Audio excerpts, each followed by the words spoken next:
Let's welcome on board Milind Karmarkar to chat about all of these points. Great to have you on the show.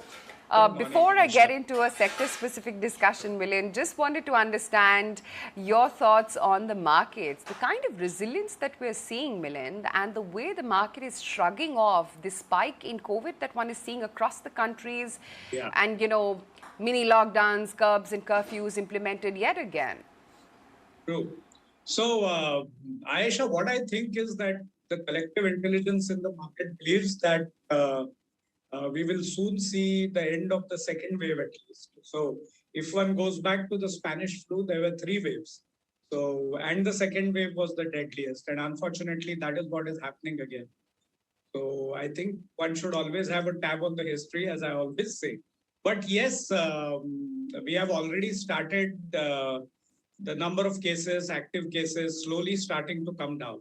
And I think that is what market is indicating, that the market participants do believe that we will be out of it. It may take some time, maybe a couple of months, but that's what the market believes. So unless and until our overall caseload exceeds, say, 450,000 a day, I think we are good, especially when the cases have started coming down. I think one should look at the brighter side. That's what I believe. And that's what the market is doing. I must admit, Milind, that amidst all this negative news flow and gloom and doom, which is prevalent, especially when it comes to the COVID cases and stories that we're hearing from parts of the country like Delhi, it's soothing to hear what you have to say about the markets at least. But that said, Milind, I mean, we all know that the market is not going to react to the same event twice in the same fashion. 2020 turned out to be a dream run after those April-May lows. While they may not be downside, because the market is definitely shrugging off all the bad news and, taking hope from vaccination as opposed to, the rise in spike in cases or the healthcare infrastructure breakdown that we're seeing in parts of the country, like especially the north. Would you say that the upside also could be capped from here? And 2021 could be a year of consolidation as opposed to dizzying heights that 2020 saw?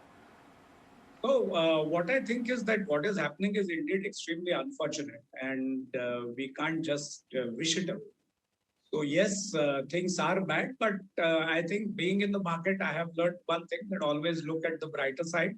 And because of that, I think one should look beyond the current crisis, and I'm sure the current crisis will get over soon. But to answer your question, to some extent, what you're saying is right. 2021 could be a year of consolidation. But at the same time, if you see what the experts have been saying about the global GDP growth in 2021, and even for that matter, India's GDP growth, albeit post the second wave, the projections could come down from, say, 11% to maybe 9%, but even 9% is not a bad growth at all. And if you see the April GST collections, they have been extremely good. So I continue to hold my view that even 2021 may be better. So let me just go back to when the initial pandemic hit us, I had spoken to Nikunj, and even at that time, I said that during SARS, what had happened is, so during earlier pandemics, typically markets correct by about 25-30%. But in next 12 months, they go up by 40-45%. And that's what exactly happened even this time. Because once the pandemic is over, and the people get over it pretty fast, because ultimately, human brain is wired for the short term. That's why we don't remember what's happened in slightly distant past. And I hope that will happen. And I'm still confident that 2021, yeah, you can say it may not be as good as 2020, but definitely it won't be a year with a negative growth. It will be definitely a positive growth to the index. As GDP, of course, is a given that it will be a positive growth. But even for the markets, it will be a decent growth according to me. Within the FMCG cluster, Milind, considering that, stock markets is a function of growth into valuations, and valuations when it comes to Indian FMCG have been somewhat like FANG stocks. You know, you ask valuation and people are like, what's that? We all know That's how true. expensive the Indian FMCG sector Yes, has always been. yes, How yes. do you think that one needs to tie in both the growth visibility, the future, which you think is retail and that's the only way to grow forward, and the valuations that most of these stocks are trading at, which is, you know, in excess of 40p multiples? I think you're being conservative, but nevertheless, um, the P's are still higher.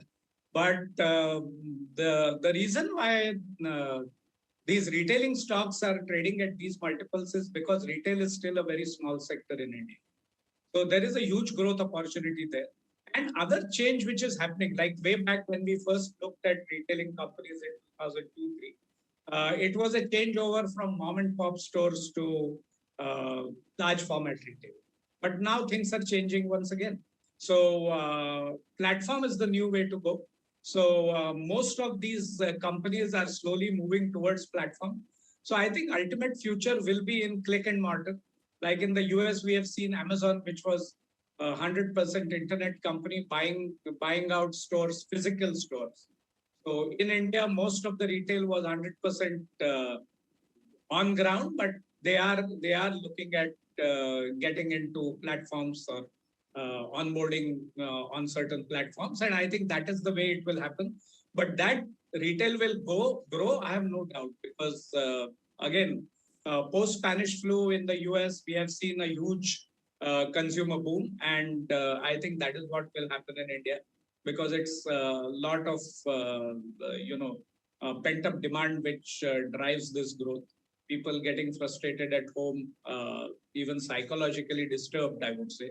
But once the pandemic ends, they need to do something to sort of release their tensions. And that is the reason why my belief is that there is growth in consumption post pandemic. Of course, we have only one example of that, which is Spanish flu long back. So but that is what will happen, I think. So I do see good times for retailing industry post the pandemic. But next couple of quarters rather could be challenging. There would be because if you see in the fourth quarter, many of them were close to normalcy. In fact, one or two of them have shown small growth also over the fourth quarter last year. But again, next 1 or 2 quarters may not be as good. But for long-term investors, I think it's better to stay put and go on. Sure. But you know, if I just look at the FMCG product portfolio of Yes. the Indian companies, in that Yes. sense, you know, they're all peaches and apples. You can't compare any of them. Their product portfolios, their you know, niches, the regions where they are generating highest demand. It's all very Yeah. different.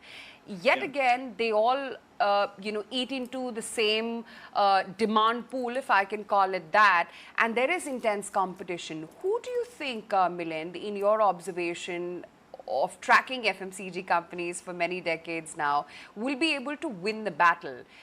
If you don't want to mention names, that's fine, but what will it really take to, you know, win at the top after the aberration of the next few quarters, perhaps? So I think it's all about increasing per capita income, because why a US consumer spends so much on FMCG and why the Indian consumer spends comparatively less is only because of per capita income, which is in US probably is 30 times that of it. So my belief is that as per capita income goes up, people's spending capacity goes up, affordability goes up, and that is the reason why some of there is a product upgradation which happens, and also there is more product which is consumed. So the opportunity for FMCG continues to be quite massive, but there are certain sort of sections where probably we have seen the industry maturing, like take for example, let's say clothes washing. There, I think we have the overall market is extremely penetrated. But what can change is moving from a normal wash to machine wash. So again, there will be an upgradation. And that is the reason why, in terms of volumes, the things may not change, but in terms of value, things will change definitely. So this is as far as the fast-moving consumer goods is concerned. So there are again different, as I said, that personal wash for that matter. So personal wash, which would include hand wash as well. So as the habits change, hand wash can do well and maybe continue to do well, or let me say, in context with India, hopefully it will continue to do well. But besides the FMCG products, there are other products as well, like food, for example. In food, I think India is extremely low penetrated, and there is a huge opportunity there. So, foods business of most of these FMCG companies or pure food companies can continue to do very well for a long period of time. I don't want to recommend any stock as such, but at the same time, let me give you an example. Uh, Recently, I think Hindustan Lever has launched a 2 rupees pack of Horlicks. Now, that seems very interesting because it's like pan parag. You just cut it, put it in milk, and drink it. I mean, it becomes so much convenient.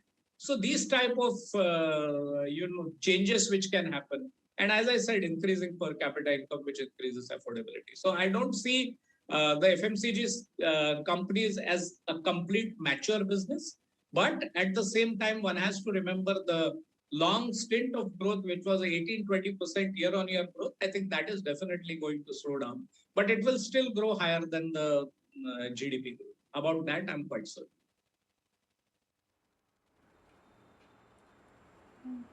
Milind, hi there, good morning. What about the outlook on tech companies? Because there are a slew of IPOs and, tech in the non-conventional digital sense, or even looking at tech in perhaps the e-commerce way, some of the IT heavyweights.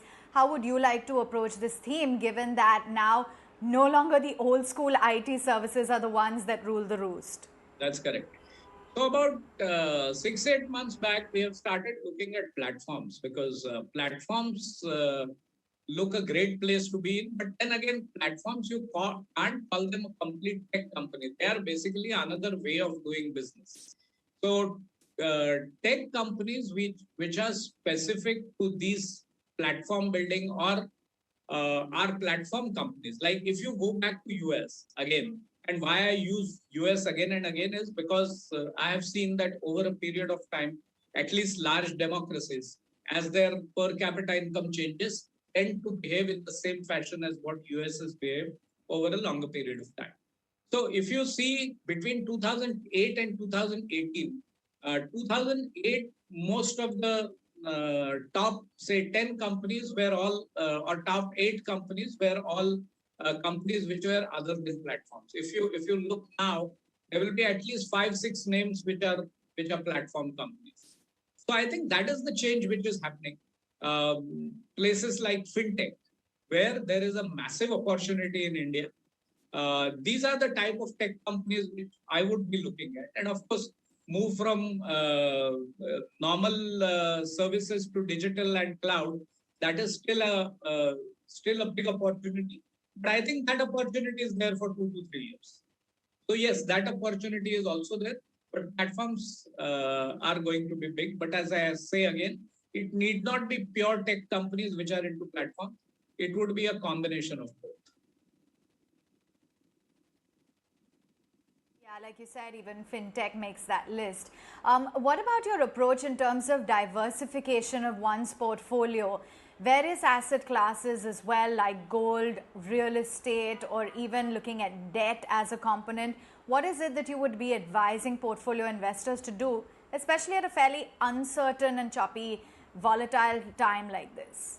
Okay, so I'll give you a small example. This example is completely different from equities, though. So especially for younger guys, I mean, a lot of people ignore, let's say, NPS and PPF. But I was doing some math, and what I realized was that if you consider especially for a person in high tax bracket, if he invests in PPF and NPS, and also considers his cash flow which he saves from because of tax breaks, and invests that in, let's say, an index fund. If he invests about 2 lakh rupees every year for 30 years, At the end of that, even at 4.5% yield on his overall corpus, he will make about more than 2 lakh rupees a month. So I keep telling people that debt is something which you should not ignore. And within debt, NPS and PPF should be considered as debt instruments and should be invested in. So yes, I agree with you that there has to be a balance between how you invest. Uh, Timing the market is extremely difficult. So you don't time the market, but at the same time, you have a balance between debt as well as equities.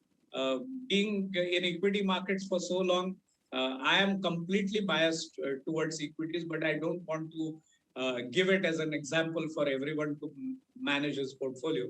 So each individual to his own based on risk, but debt should form a part of his, or fixed income should form a part of his overall portfolio. That is definite. Second is that when you're building a portfolio, think about long term. At least 80% of your portfolio should be equity portfolio should be focused on long term. And 20% is something where if you're smart enough, you could trade. I am not, by the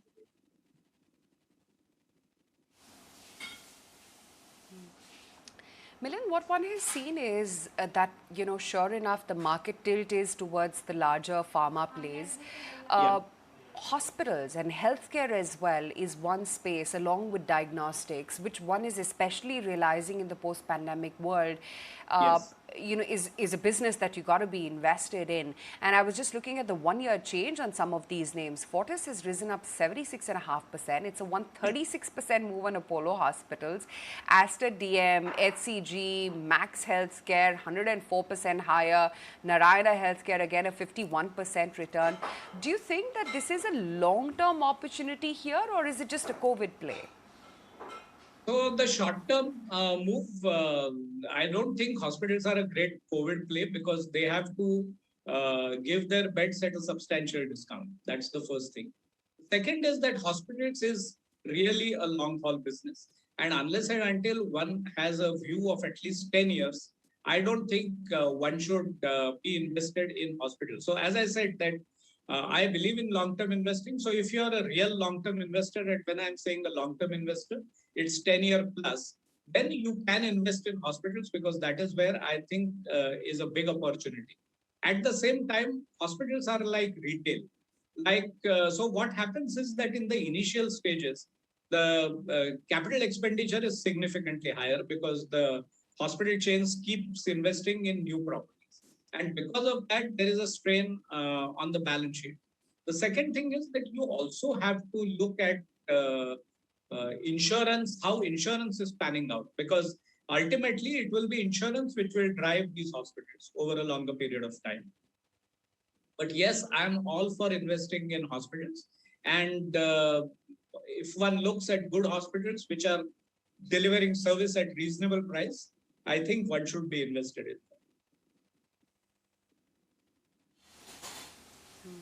You've mentioned retail time and again and compare every sector to it. So let's talk about retail then, Milind. I was just looking at the PE multiples on a FY23 estimate basis. Very high. DMart is trading at 70 plus times, and I could be wrong here. Maybe way bloated than that as well. Trent at 99 times, Titan, V-Mart, Aditya Birla, all of them. How do you think retail is going to actually evolve post this pandemic aberration? Because, obviously, it's bound to be the case because of the lockdowns, curbs and curfews. Their business does get impacted. But post-pandemic, what face will retail take? So Indian retail, I think, is still in infancy. Take, for example, Trent. Again, no recommendations. I'm just reading out numbers because I've been tracking these companies for a long time, and some of the numbers are biased, not all of them. So take, for example, Trent, a 4,000 crore top line. Just imagine how large it can become. If you look at each of the businesses which are there, they can become massive. Even DMart for that matter, or Avenue Supermarket, all of them, when you look at the giants in retail globally, or forget about their global sales, look at only their US sales. They are so massive that these Indian companies are extremely small. So there is a huge opportunity, and I think that is what the investors. That is why the investors are giving them these kind of multiples. But these kind of multiples also carry a risk that it could result in a stagnation in the stock for some time. And when I say some time, it can be quite some time. But long-term investors, I think most of these stocks can grow up 5 times, 10 times over the next 10, 15 years, which comes to a very high CAGR.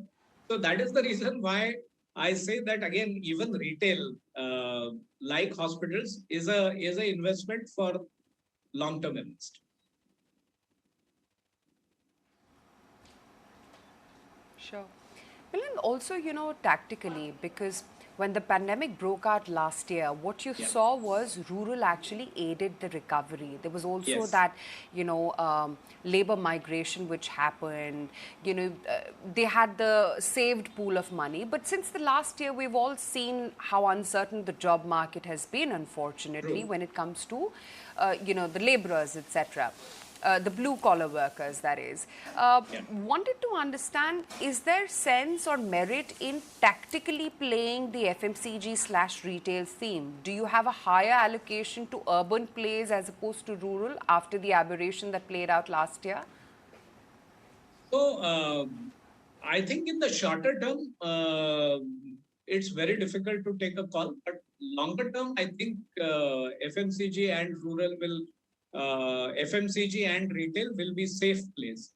That is definite. But retail and FMCG don't make the entire market. So there are many others. But as I say every time, that consumption is a theme, and consumption encompasses a lot of things, like whether it's insurance, whether it's finance, whether it's hospitals, whether it's pharma, whether it's retail, or whether it's FMCG. I might have missed out one or two.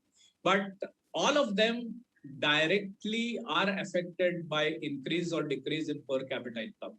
So frankly, this year or these 3 to 6 months, our demographic dividend is going to be unfortunately converted into a demographic deficit. Because the thing is that there will be some kind of an impact on earnings in the sense individual earnings. So that is the reason why these sectors are likely to be impacted. But again, as I said, that this is short term. One needs to look, especially while investing in equities, beyond short term. And that is the reason why I keep saying that whatever sectors I said just now, again, this is not a recommendation, but this is my thought process. And one should be invested in this sector for long term, because if you look at insurance for that matter, India is so less penetrated. I mean, even considering the neighboring countries like Thailand, Malaysia, now the answer to that is everyone will say they are far better off than what India is, and exactly that is the reason. So, if you believe that India will do well going forward, these are the types of sectors which one should be invested. Okay, Milind, so great to have you on the show today, and it's always great to get in insights from you. Thanks, ladies. Thank you so much.